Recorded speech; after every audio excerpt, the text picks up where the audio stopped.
Il y a des gens qui se comportent comme des célibataires alors qu'ils sont mariés.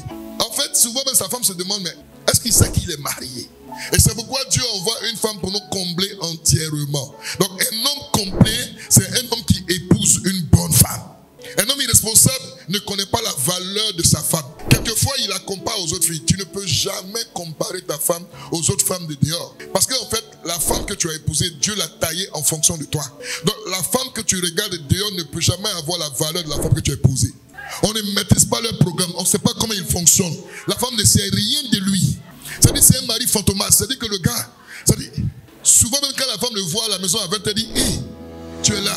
C'est-à-dire qu'elle est surprise même. C'est-à-dire que c'est un leader qui te voit là, hey, tu es là. Le mari parrain, c'est lui qui sponsorise tous les gens du quartier, sauf sa maison. Il est le parrain de tout le monde, sauf de sa famille, sauf de ses enfants. Quand les DJ commencent à chanter le nom de ton mari, fais attention. Ça veut dire qu'il y a quelque part où il dépense.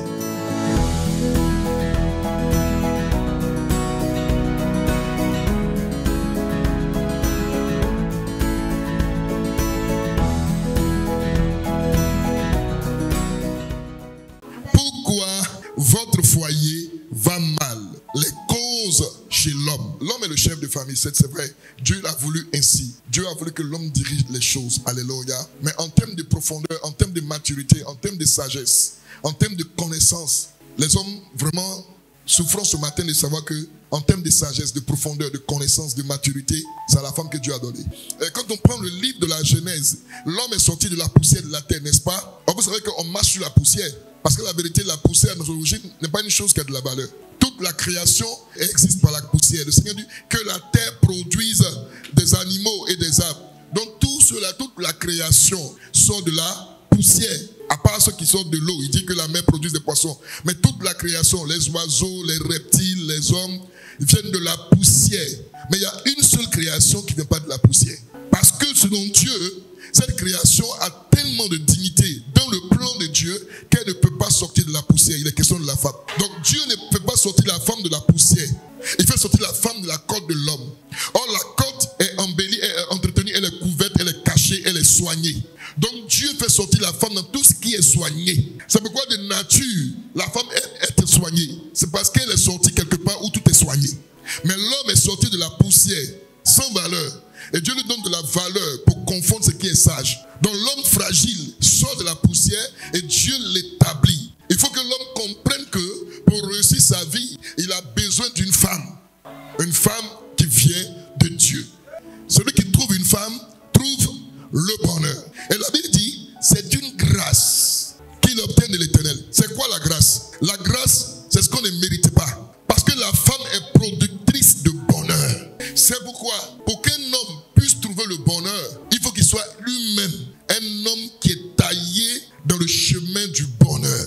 C'est pourquoi Proverbe chapitre 17, le même verset 20, la Bible dit, un cœur faux ne trouve pas le bonheur. Donc pour que tu puisses trouver une femme qui apporte le bonheur, il faut que ton cœur soit taillé dans le bonheur. Donc si ton cœur est faux, tu ne pourras pas trouver le bonheur. Vous savez pourquoi? Même si tu as marié, même si tu as épousé une femme de bonheur, à cause du fait que ton cœur est faux, or c'est ton cœur qui est la clé qui ouvre la porte du bonheur. Tant que ton cœur reste faux, le bonheur de ta femme ne va pas être enclenché. Donc tu peux avoir épousé une bonne épouse à tes côtés sans vivre le bonheur parce que ton cœur n'est pas encore converti. Donc homme étant limité, on ne peut faire qu'à 50% qui nous sommes. Et c'est pourquoi Dieu envoie une femme pour nous combler entièrement. Donc un homme complet, c'est un homme qui épouse une bonne femme. L'homme irresponsable est un danger pour l'ensemble de la création. Lorsqu'un homme est irresponsable, il détruit tout sur son passage. Un homme irresponsable n'a pas de réflexion. Un homme irresponsable ne connaît pas la valeur de sa femme. Quelquefois, il la compare aux autres filles. Tu ne peux jamais comparer ta femme aux autres femmes de dehors. Parce qu'en fait, la femme que tu as épousée, Dieu l'a taillée en fonction de toi. Donc, la femme que tu regardes de dehors ne peut jamais avoir la valeur de la femme que tu as épousée. Peu importe son carnet d'adresse, peu importe sa fonction, peu importe son revenu social, elle ne pourra jamais avoir la valeur de ton épouse. Jamais. Un homme irresponsable est comme un figuier qui occupe inutilement la terre. Un homme irresponsable n'a pas d'ambition, n'a pas de vision. Un irresponsable, c'est quelqu'un qui ne sait pas qu'il faut lutter pour avancer. Un homme irresponsable a toujours le visage serré. Un homme irresponsable, c'est celui qui prend l'argent des popotes pour aller jouer aux cartes. Un homme irresponsable est celui qui livre sa femme à sa famille. Un homme irresponsable est un dépensier. Pourquoi votre foyer va mal? Les causes chez l'homme. La première cause, le mari solitaire. Il y a des gens qui se comportent comme des célibataires alors qu'ils sont mariés. En fait, souvent même sa femme se demande, mais est-ce qu'il sait qu'il est marié? Le mari solitaire n'a pas compris conscience qu'il est en train de bâtir un foyer avec une femme à côté de lui. Il vit comme un homme qui n'a pas de responsabilité. Un mari solitaire pense que sa femme est un jouet. Un mari solitaire, il ne connaît la valeur de sa femme que lorsqu'elle est bien habillée. Combien d'hommes se comportent comme cela aujourd'hui? Ils sont des gens qui font peur à leur épouse. Elle est effrayée parce qu'elle ne te comprend pas. C'est-à-dire tu es marié, mais au final tu n'es pas marié. Tu es seul. Tes amis, c'est ton téléphone. C'est la télévision. Tu ne parles pas avec ta femme. Combien de temps tu lui consacres? Quand tu entres à la maison, tu attends qu'elle soit couchée avant de venir. Quand tu es à la maison, elle est dans la chambre, tu es devant la télévision. Il faut qu'elle dorme avant d'entrer. Mais à quel moment tu vas satisfaire ta femme? Un mari solitaire, c'est ce mari qui regarde sa femme, il ne sait même pas quand elle est triste, quand elle est en joie. Parce qu'il ne parle pas avec elle. Parce qu'il ne collabore pas avec elle. Donc la femme est attristée, mais il ne sait même pas, il ne connaît pas les émotions de sa femme. Ce sont les maris solitaires qui sont prompts à taper. C'est des boxeurs. Même quand tu causes avec lui, tu vas lui parler de son enfance, il ne va jamais te dire que quand j'étais au primaire, j'ai frappé quelqu'un. Parce que c'est lui, on frappe toujours. Donc cette frustration est restreinte en lui. Donc il cherche à se venger et le meilleur tableau qu'il voit, c'est sa femme.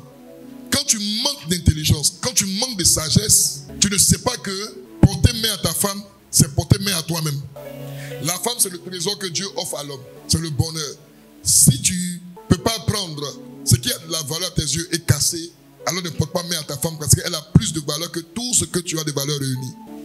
Deuxième cause pour laquelle les foyers vont mal, c'est les maris égocentriques. Les maris qui ne pensent qu'à eux et ceux-là qui ont toujours raison. Tu ne vas jamais le voir dans un échange, dans une dispute avec sa femme, lui donner raison. C'est lui qui a toujours raison. Et quand la femme commence à développer ses idées et qu'il se rend compte qu'il a tort, il dit arrête. D'ailleurs, c'est moi, je suis l'homme. Alors donc, le mari égocentrique est le contraire de l'humilité. Il est orgueilleux. Il croit avoir raison en tout. Il est convaincu que tout ce qui vient de lui, c'est ce qui est ça. Il est convaincu que sa femme ne peut jamais dire quelque chose de bon, de vrai.